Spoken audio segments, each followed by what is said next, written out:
trabajo de auditoría. Todo tiene que ser tiene que estar escrito,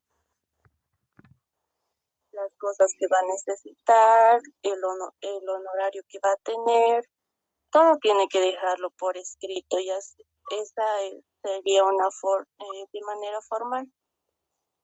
Los objetivos es aceptar o continuar con un encargo de auditoría.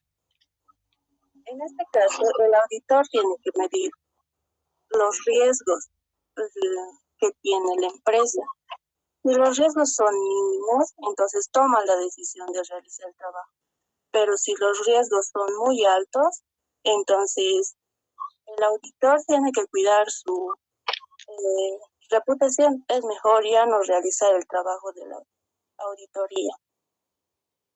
La determinación de si concurren las condiciones previas, esas serían ver los riesgos si son altos o mínimos para continuar con el trabajo. La conformación de que si existe una comprensión común por parte del auditor y la dirección. En este caso, la empresa siempre va a querer que la opinión del auditor sea objetiva en base a sus estados financieros,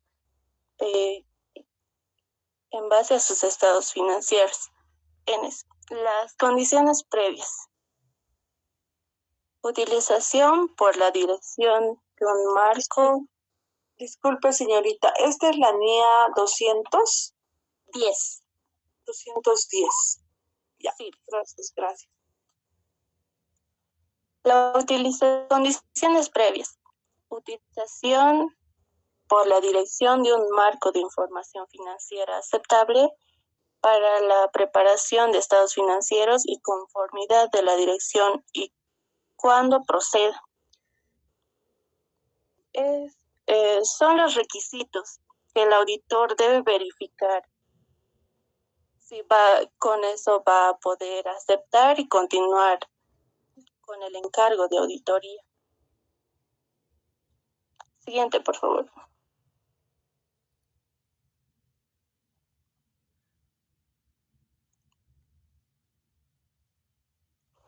Acuerdos de los términos. Como inciso A tenemos el objetivo y el alcance de la auditoría de los estados financieros. La empresa va a decidir cuál va a ser su objetivo, cuál va a ser su alcance. B, las responsabilidades del auditor. C, las responsabilidades de la dirección. Es como preparar los estados financieros, preparar el control interno, dejar las puertas abiertas a toda la información de la empresa. Y de la identificación del marco de información financiera. Siguiente, por favor. La carta de encargo. La carta de encargo es un documento que formaliza el acuerdo establecido del objetivo, el alcance y las responsabilidades del trabajo. La carta de encargo o contrato es como la columna vertebral de todo el trabajo del auditor. Aquí es donde se va a hacer de quién es la responsabilidad, las responsabilidades de la empresa y del auditor. Siguiente, por favor. Las responsabilidades del auditor es realizar la auditoría, emitir un informe y cumplir con las NIAs. Las responsabilidades de dirección es preparar los estados, mantener el control interno y proporcionar toda la información. Va a continuar mi compañera.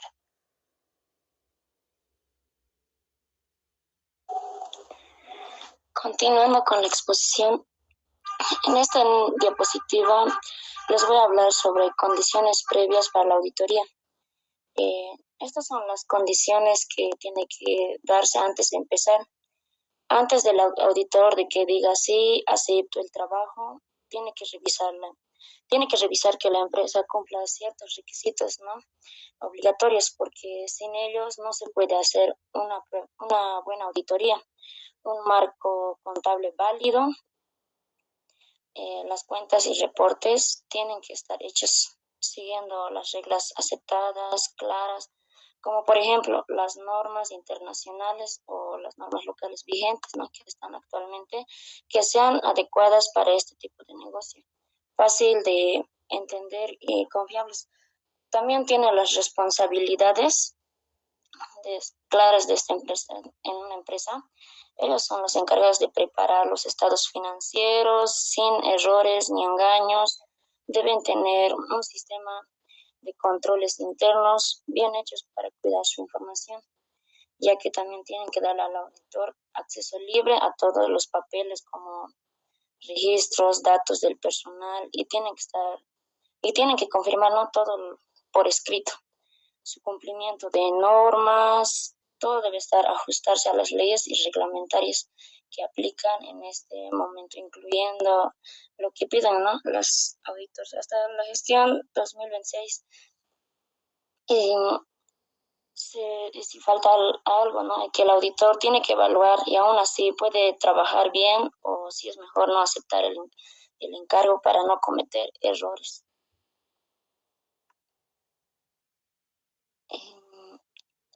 En aquí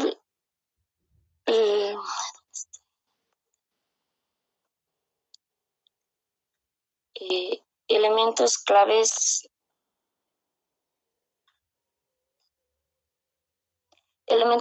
de acuerdo al término. Uno, el objetivo y alcance. En aquí les puedo hablar lo que se habla para que ambas partes estén bien, ¿no? ¿Qué se puede hacer y hasta dónde? Explicar, es bueno en esta parte es revisar las cuentas que no tengan errores. Es importante que el trabajo se ajuste a las normas vigentes.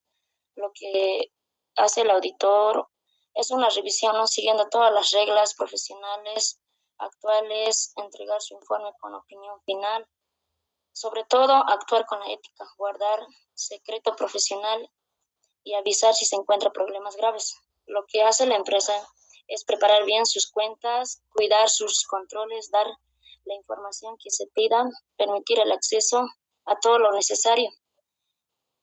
¿Qué reglas contables que se usan? Se puede decir claramente, ¿no?, bajo que la norma se han preparado los estados financieros, explicar si se entregará y advertir si se podría, según a lo que se encuentra en la revisión.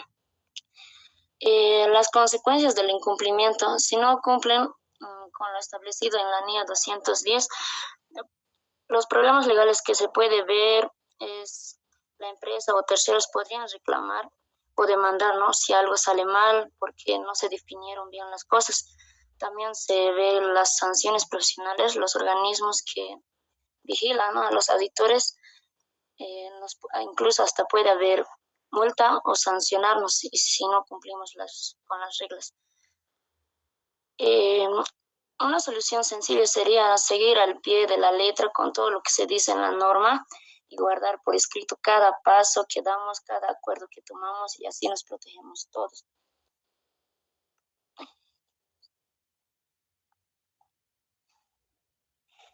La carta de encargo o documento formal. En su definición, en este documento por escrito se formaliza un acuerdo de ambas partes que sirve como prueba legal y referente durante todo el proceso de auditoría. En este caso, todo este documento escrito donde se refleja fijado todo lo que hemos hablado, acordado, es como el contrato, ¿no?, de trabajo de auditoría, sirve como prueba legal, ¿no?, si es la guía que sirve durante todo el proceso. Hoy en día hasta la gestión, ¿no?, 2026 tiene estas características.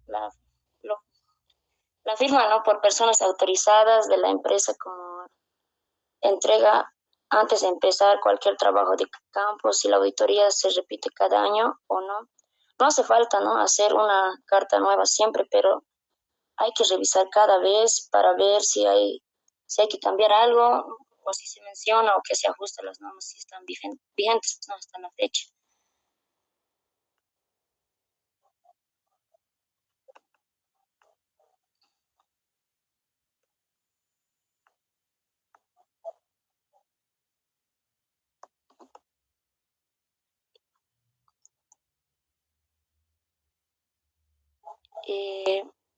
En estas actualizaciones y cambios recientes, en el organismo internacional que se hace estas normas de la ISAF han hecho ajustes importantes que tenemos que aplicar ya, ¿no? En el mismo. Se alinea con otras normas, se ha actualizado también para encajar bien con los cambios que hubo en las reglas de la calidad de trabajo y detección de fraudes publicados, ¿no? En la gestión 2025. Más foco en sostenibilidad. Ahora también hay que revisar si la empresa, la información clara, temas ambientales, sociales o de buena gestión, si no afecta a sus cuentas, entonces también lo que se puede ver, todo lo que todo lo que es que ver con lo digital, ¿no? Se da mucha importancia a lo que se guarda la información electrónica. Si los sistemas son seguros, si hay riesgos de ciberseguridad, como eso en parte el control interno de la empresa hoy en día tiene que ser más clara con eso. Si por alguna razón el auditor no puede revisar algo, ¿no? Tiene que explicarlo muy bien y decir las consecuencias que tiene en su trabajo. Eh,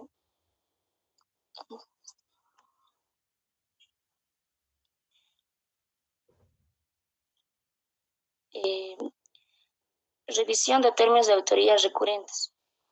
¿Qué pasa si cuando la auditoría se repite cada año? Muchas veces trabajamos con la misma empresa tras año. En estos casos no hace falta escribir una carta totalmente nueva cada vez, pero es obligatorio revisar con lo acordado antes de empezar. Tenemos que cambiar o añadir algo en sí.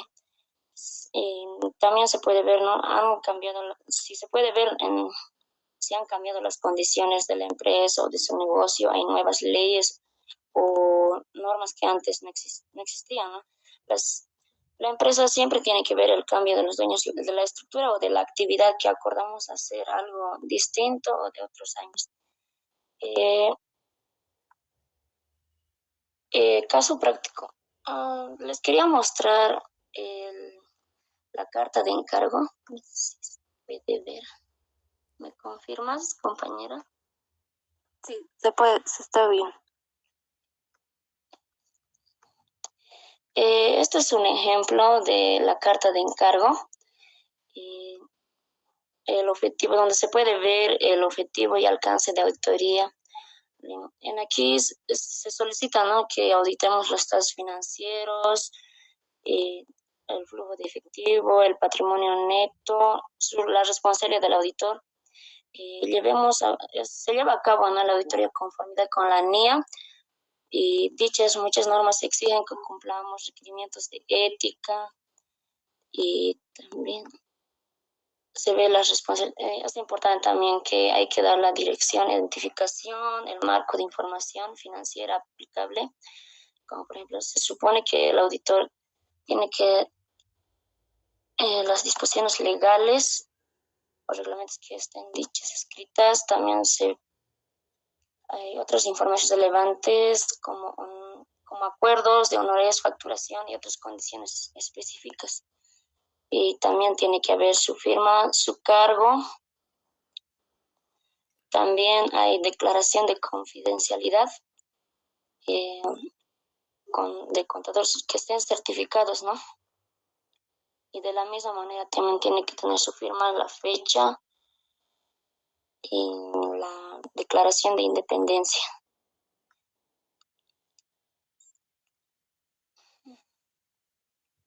Perdón, ¿podrías volver a mostrar el caso práctico, por favor?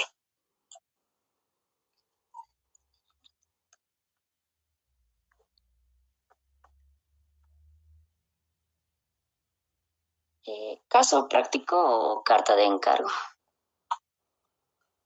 A ver, esa es la carta de encargo, ¿sí? Sí. Bien. Estado de resultado global, el estado de cambios en el patrimonio. Ya. Responsabilidad del auditor. Obtenemos, ya, eso parece más un dictamen. Evaluamos, a ver, concluimos. ¿Ve? Habla en tiempo pasado, ¿no? Sí. Ya. Baje un poquito más. Dice responsabilidades de la dirección. Ya. Sí. Baje un poquito más.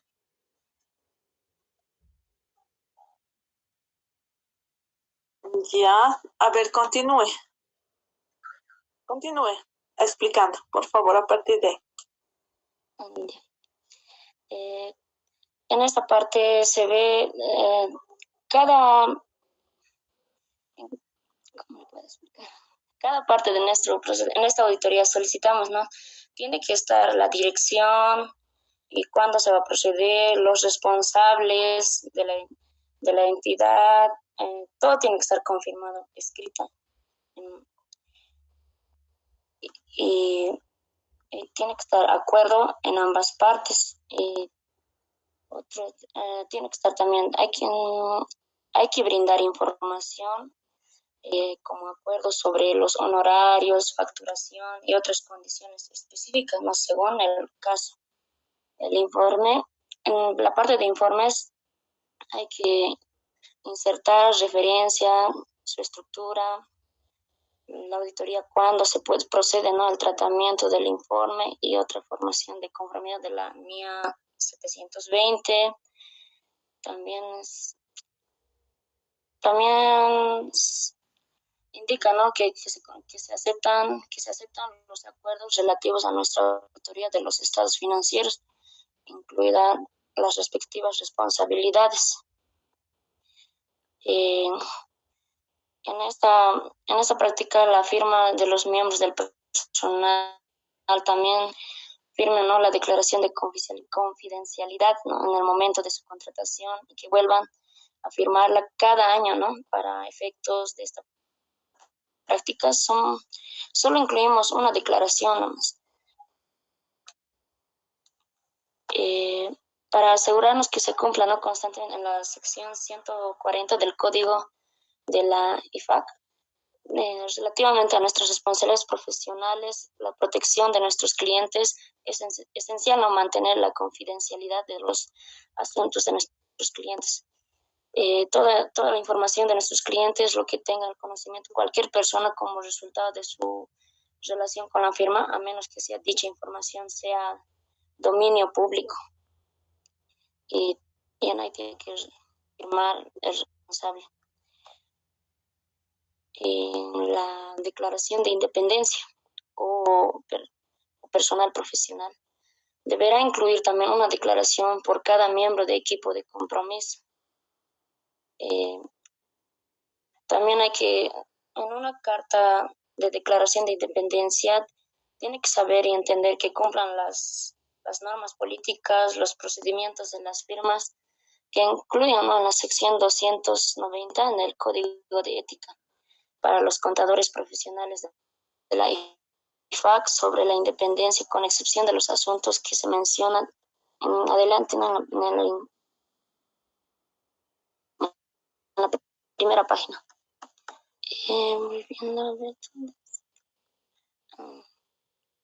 En esa parte, caso práctico o cambios. Y si cambian, si se cambian las reglas, ¿no? Tenemos una empresa llamada comercial XXSRL. Contratamos, ¿no?, un auditor para revisar sus cuentas de la gestión 2026.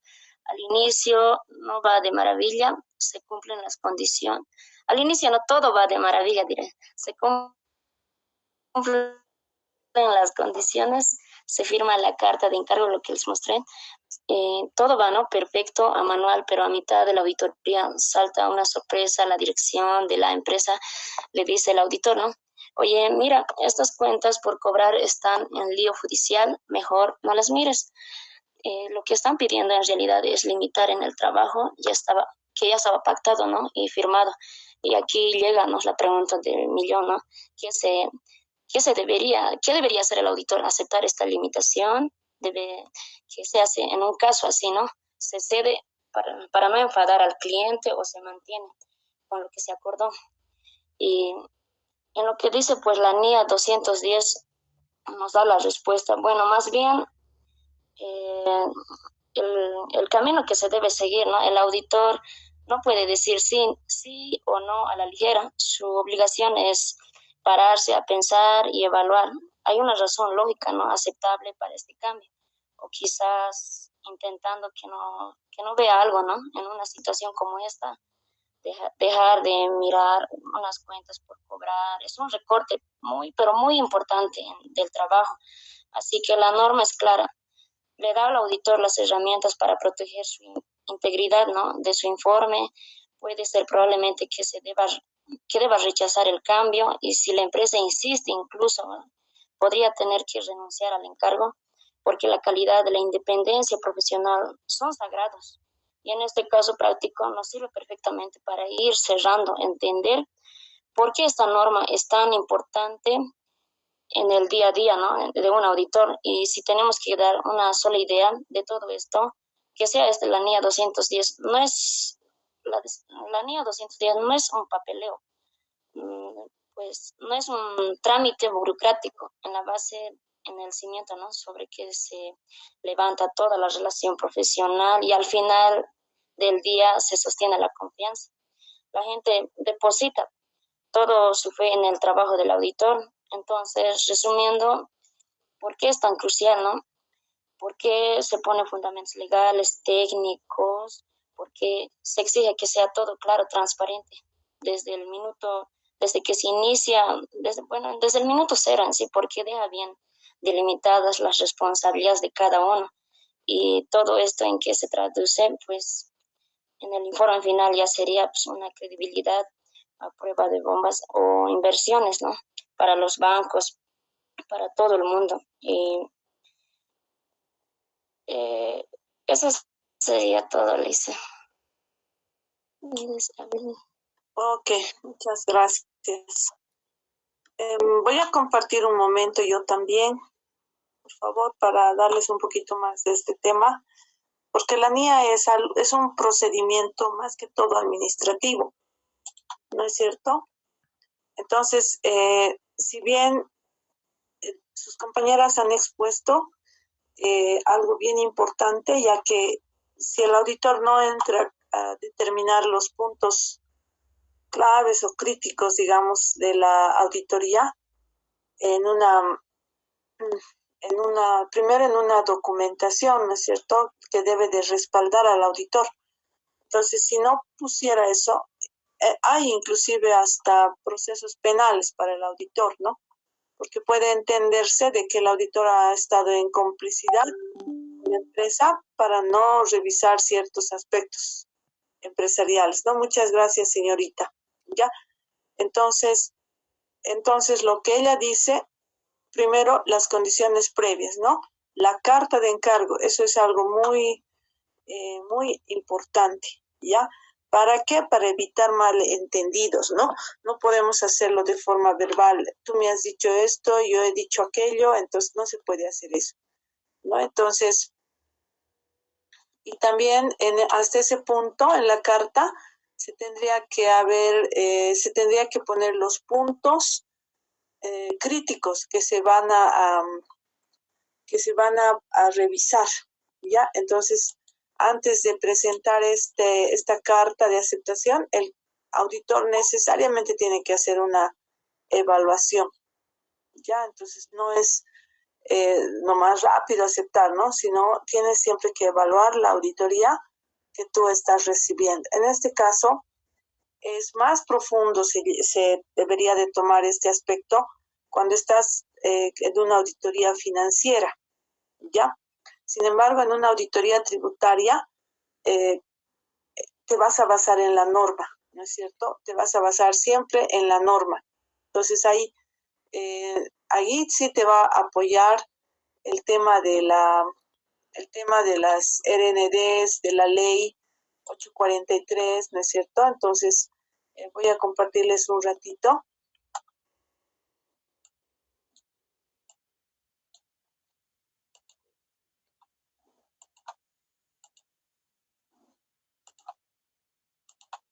No sé si se puede ver. Se ve, dice. Ok. Entonces, aquí tenemos por ejemplo, esta es una RND. Ya, a ver, voy a cerrar este. Esta es la RND del 2018 que te va a normar la presentación de estados financieros y de información tributaria complementaria digital. O sea que, ¿qué es lo que audita el auditor? Los estados financieros, ¿no es cierto? Entonces, un auditor tributario va a ir a auditar de forma externa, digamos un auditor externo, va a ir a auditar los estados financieros de la empresa. Porque en el dictamen dice, una vez auditado los estados financieros, dice, ¿no? Entonces, más se va a abocar a auditar los estados financieros, muy poco porcentaje, dirían yo, y en muchos casos nada, el control interno de la empresa.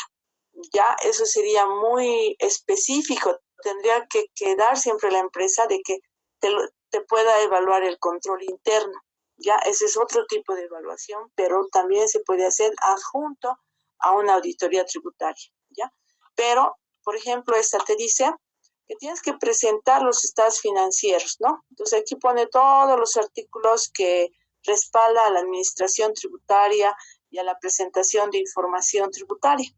Ya, entonces, por tanto, dice, ¿no? Y aquí pone ya el objetivo, el alcance de esta RND, ¿no es cierto? Y todo habla de que tú tienes que presentar como empresa los estados financieros, ¿no? Que te dan las definiciones, ¿no? Que hay ventas, estados financieros, memorias anuales, dictamen de auditoría. O sea, en este RND puedes ver toda la parte de definiciones que tiene la empresa, ¿no? Que tiene la empresa, que tiene que tomar en cuenta una empresa. Ahora, cuando nosotros hacemos un informe, tenemos que tener en cuenta estas definiciones. ¿Por qué nos está dando estas definiciones en el tema de los estados financieros, ¿no? Aquí está, ya nace aquí el formulario 605, que es un dictamen tributario, información tributaria complementaria, ya te da las definiciones, ¿no? Ahora te dice que tienes que presentar todo esto, fíjate, ¿no? Todo esto tienes que presentar cuando una empresa ha alcanzado una auditoría, ¿no? A una auditoría tributaria. ¿Y cuándo alcanza una empresa una auditoría tributaria? ¿Quién sabe?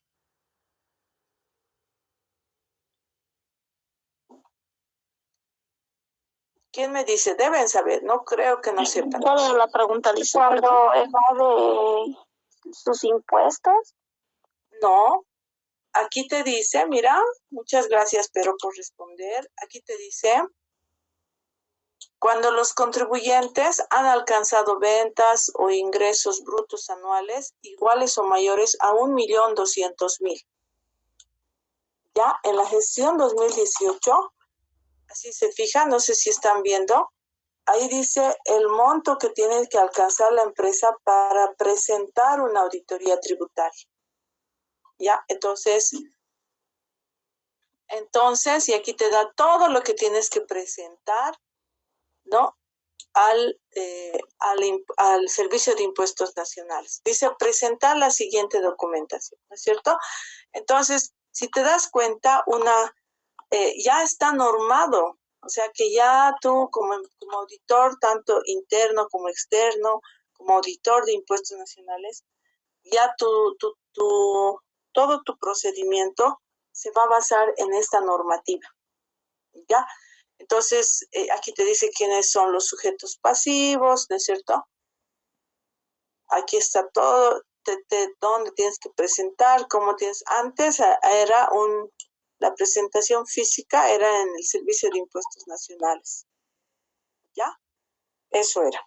Entonces, tenías que presentar todos tus estados financieros, ¿sí? La constancia de la presentación te la daba el Servicio de Impuestos Nacionales cuando tú presentabas 4 copias de tu auditoría con toda esa documentación que te ha pedido a Impuestos Nacionales, ¿ya?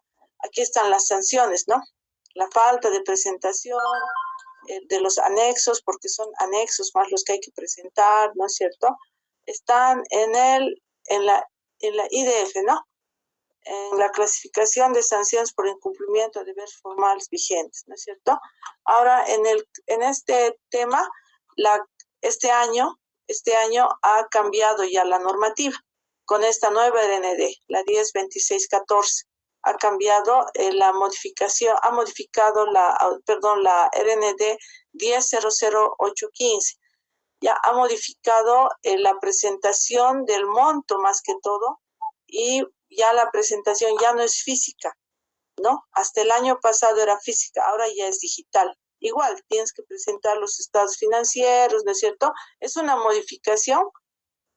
Primero pone toda la normativa que respalda a la administración tributaria, ya, y empieza aquí con las modificaciones, ¿no?